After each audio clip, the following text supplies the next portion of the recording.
Hello students, today we are going to start the first phase of Indian national movement.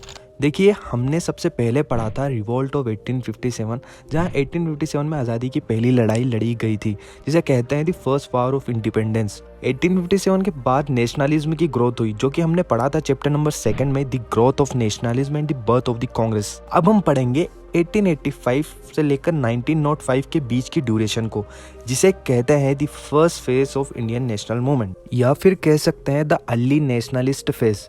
देखिए, chapter number 3 में ICSE के prescribe syllabus के according सिर्फ हमें 2 topics को पढ़ना है। First, method of struggle of early nationalist. Second, 2 contribution of Dadabhai Naroji, Surendranath Banerjee and Gopal Krishna Gokhale. So we will gonna discuss about these topics in detail and other topics का हम सिर्फ overview पढ़ेंगे, क्योंकि हमारा main objective है exam में 100 marks score करना। So let's get started.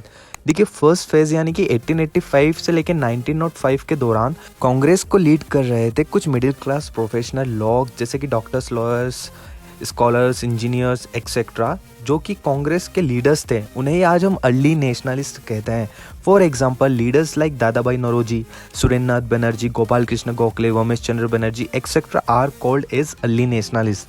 देखिए, इनकी आइडियोलॉजी क्या थी कि ये लोग ब्रिटिश गवर्नमेंट के ऊपर फेथ रखते थे, उनके ऊपर बिलीव करते थे, उन पर भरोसा करते थे। ब्रिटिश गवर्नमेंट के सेंस ऑफ जस्टिस पर भी बिलीव करते थे। इनका मानना था कि ब्रिटिशर्स हमारे देश की डेवलपमेंट के लिए ही काम कर रहे हैं। Although they also criticized some work of British government, but their methods of fulfilling their demands were constitutional and peaceful. इनका मानना था कि इन्हें गवर्नमेंट लॉज के दायरे में रहकर ही अपनी डिमांड्स को पूरा करवाना होगा, जैसे कि पीसफुल प्रोटेस्ट करना, ब्रिटिश लीडर्स को लेटर्स लिखकर अपने प्रॉब्लम्स के बारे में बताना, प्रॉब्लम्स को आइडेंटिफाई कराना, अपनी डिमांड्स को पीसफुली ब्रिटिशर्स के सामने पेश करना। देखिए, इनका ऑब्जेक्टिव इंडिपेंडेंस या आज़ादी का नहीं था। ये लोग सिर्फ देश में एक रिफॉर्म लाना चाहते थे। लाइक इंडियंस का भी पार्टिसिपेशन बढ़े एडमिनिस्ट्रेशन में, इंडियन पीपल्स की डिमांड्स को ब्रिटिशर्स तक पहुंचाना, जो लॉज इंडियन पीपल्स को नेगेटिवली इफेक्ट कर रहे थे उन लॉज में चेंजेस करवाना एक्सेट्रा। ये तो हो गया अर्ली नेशनलिस्ट के बारे में ओवरव्यू। अब हम फर्स्ट इंपॉर्टेंट टॉपिक को कवर करते हैं, method of struggle of early nationalist. The method followed by early nationalist is known as constitutional agitation method. देखिए, पॉपुलरली इस मेथड को कॉन्स्टिट्यूशनल एजिटेशन मेथड बोलते हैं। ये क्वेश्चन पेपर में भी आ सकता है कि which method is followed by the early nationalist. तो हमें लिखना है कॉन्स्टिट्यूशनल एजिटेशन मेथड।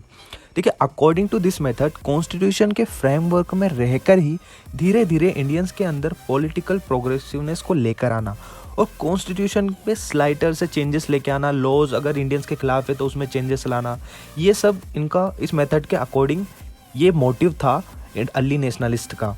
देखिए, कॉन्स्टिट्यूशनल एजिटेशन मेथड के ऑब्जेक्टिव्स को 2 पार्ट्स में डिवाइड किया गया है, first set of method and second set of method. अब हम बात करते हैं फर्स्ट सेट ऑफ मेथड्स की। तो फर्स्ट सेट ऑफ मेथड्स का ऑब्जेक्टिव था कि लोगों के अंदर एजुकेशन के थ्रू पॉलिटिकल कॉन्शियसनेस को डेवलप करना, ताकि एक यूनाइटेड पब्लिक ओपिनियन बन सके। उसके लिए उन्होंने कई मेथड्स का यूज़ किया, जैसे कि मीटिंग बुलाकर स्पीचेस डिलीवर किया करते थे, जिसमें अपनी डिमांड्स के बारे में इंडियन पीपल्स को समझाते थे कि इन्होंने क्या क्या डिमांड्स ब्रिटिशर्स को रखी और क्यों रखी है। सेकेंडली, ये प्रेस का यूज़ करते थे गवर्नमेंट की पॉलिसीज़ को क्रिटिसाइज़ करने के लिए। थर्डली, वो लोग मेमोरेंडम और पेटिशन को केयरफुली ड्राफ्ट करते थे और उनको गवर्नमेंट ऑफिसर्स को भेजा करते थे। वो मेमोरेंडम और पेटिशंस के अंदर प्रॉपर फैक्ट्स और आर्ग्यूमेंट्स को रखते थे और उसको जस्टिफाई करते थे। वो मेमोरेंडम और पेटिशन लोगों तक भी पहुंचाते थे। उनका रियल एम था कि इंडियंस को एजुकेट करना। अब हम बात करेंगे सेकंड सेट्स ऑफ मेथड्स की। According to these methods, early nationalist का ऑब्जेक्ट था कि वो लोग ब्रिटिश गवर्नमेंट को और ब्रिटिश पब्लिक को इन्फ्लुएंस कर सके। उसके लिए इन्होंने कई मेथड्स का सहारा लिया। फर्स्टली, वो 3 P's का यूज करते थे, जिसका मतलब था पेटिशन, प्रेयर एंड प्रोटेस्ट। वो ब्रिटिश गवर्नमेंट्स को पेटिशन सेंड करते थे to look after the problems of Indians. उसके बाद वो उनसे गुहार लगाते थे, उनसे प्रे करते थे, उनसे रिक्वेस्ट करते थे कि उसको जो लॉ है उसको ले लिया जाए, या जो भी वो चाहते हैं उनकी डिमांड को फुलफिल किया जाए। एट द एंड वो पीसफुल प्रोटेस्ट करते थे। सेकेंडली, उन्होंने एक ब्रिटिश कमेटी को सेटअप किया था लंदन में इन द ईयर ऑफ 1889। ये कमेटी कांग्रेस द्वारा सेटअप करी गई थी, जिसका काम था एक वीकली जर्नल पब्लिश करना about the present scenario of India before the British public. Like British public अपना पॉइंट ऑफ व्यू ब्रिटेन में जाकर पेश करें, उससे पहले ही वो इंडियंस का point of through the journal पेश करना चाहते थे। थर्डली, वो लोग इंडियन लीडर्स को ब्रिटेन भेजते थे ताकि वो ब्रिटेन में इंडियंस की प्रॉब्लम को रख सके। फॉर एग्जाम्पल दादा भाई नौरोजी ने अपना ज़्यादातर टाइम ब्रिटेन में ही बिताया ताकि वो ब्रिटेन के लोगों के अंदर अवेयरनेस फैला सके कि इंडियन ब्रिटिश गवर्नमेंट क्या कर रही है और इंडियंस को लेकर उनकी पॉलिसीज़ क्या है। So these were the old methods followed by the early nationalists for the struggle of reform in India. Now let's have a look on the achievements of early nationalists. देखिए early nationalist की सबसे पहली achievement तो ये है कि उन्होंने Indians को रियलाइज़ कराया कि they belong to one united country और उनको यूनाइटेड होकर मिलकर देश के लिए काम करना होगा। उन्होंने रियलाइज़ कराया कि हम Indians common culture, political and economic interest को शेयर करते हैं। सेकेंडली उन्होंने इंडियंस के अंदर पॉलिटिकल कॉन्शियसनेस और पॉलिटिकल इंटरेस्ट को डेवलप करा ताकि वो लोग पॉलिटिकल कॉन्स्टिट्यूशनल मेथड्स के थ्रू ब्रिटिशर से लड़ सके। उन्होंने democracy, civil liberties, secularism and nationalism के आइडियाज़ को भी पॉपुलराइज किया। थर्डली उन्होंने ब्रिटिशर्स के ट्रू नेचर को एक्सपोज किया, लोगों को रियलाइज़ कराया कि किस तरीके से ब्रिटिशर्स उनको कठपुतली बना के रख रहे हैं, उनका यूज़ कर रहे हैं। इससे अल्टीमेटली उन्होंने ब्रिटिश गवर्नमेंट की फाउंडेशन को वीक किया, उनकी नींव को कमज़ोर बनाया। फोर्थ, उन्होंने पॉलिटिकल और इकोनॉमिकल प्रोग्रेस के थ्रू लोगों तक संदेश पहुंचाया कि अगर ब्रिटिशर्स को इंडिया पर रूल करना है तो उन्हें इंडियंस के इंटरेस्ट, इंडियंस के बारे में भी सोचना होगा। एट द एंड उन्होंने कंट्री में न्यू रिफॉर्म्स लाए, जैसे the appointment of public service commission in 1886, second है resolution of House of Commons in 1893 for simultaneous examination for ICS in London, third appointment of Welby commission on Indian expenditure on 1895, fourth the Indian Council Act of 1892. These were the achievements of early nationalists.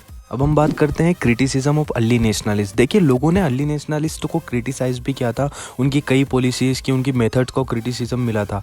Early nationalist की methods की peaceful and constitutional methods, justice के लिए वो अंग्रेज़ों पर निर्भर थे, अंग्रेज़ों से गुहार लगा देते थे, रिजोल्यूशन को पास करना और ब्रिटिशर्स को पेटिशन सेंड करना, ये सब मेथड्स थे अर्ली नेशनलिस्ट की जिसको लोगों ने क्रिटिसाइज़ किया था।